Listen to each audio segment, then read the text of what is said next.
இப்பவும் சொல்றேன், மக்கள் பணத்துல இருந்து ஒரு பைசா கூட தொடமாட்டோம், தொடவும் விடமாட்டோம், தொட்டா விடமாட்டோம், இதுக்கு முன்னாடி தொட்டவங்களையும் விடமாட்டோம். ஒவ்வொரு ஊழலா வெளியில வரும் போலே, ஒவ்வொரு வேஷமா கலைஞ்சிரும் போலே, இங்க இருக்கிற நிறைய பேரு நடுங்கி போய் இதுல நம்ம மேல அவதூறு வேற. இப்ப புதுசா ஒரு வெப்பன் ஒண்ணு கொண்டு வந்திருக்காங்க. அது என்ன தெரியுமா? அவங்க தயவால தான் நம்ம ஆட்சி நடக்குதான். மக்கள் தயவால இந்த ஆட்சி நடந்துகிட்டு இருக்கு. மனசாட்சி உள்ள சக்திகளோட ஆதரவால இந்த ஆட்சி நடந்துகிட்டு இருக்கு.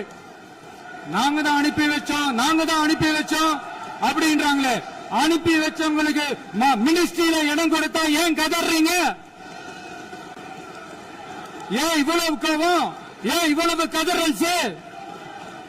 இதுல இன்னொரு முக்கியமான விஷயம், மார்க்சிஸ்ட் கம்யூனிஸ்ட் கட்சி நமக்கு ஆதரவு கொடுத்தது சுயேட்சையா எடுத்த முடிவுன்னு சொல்றாங்க.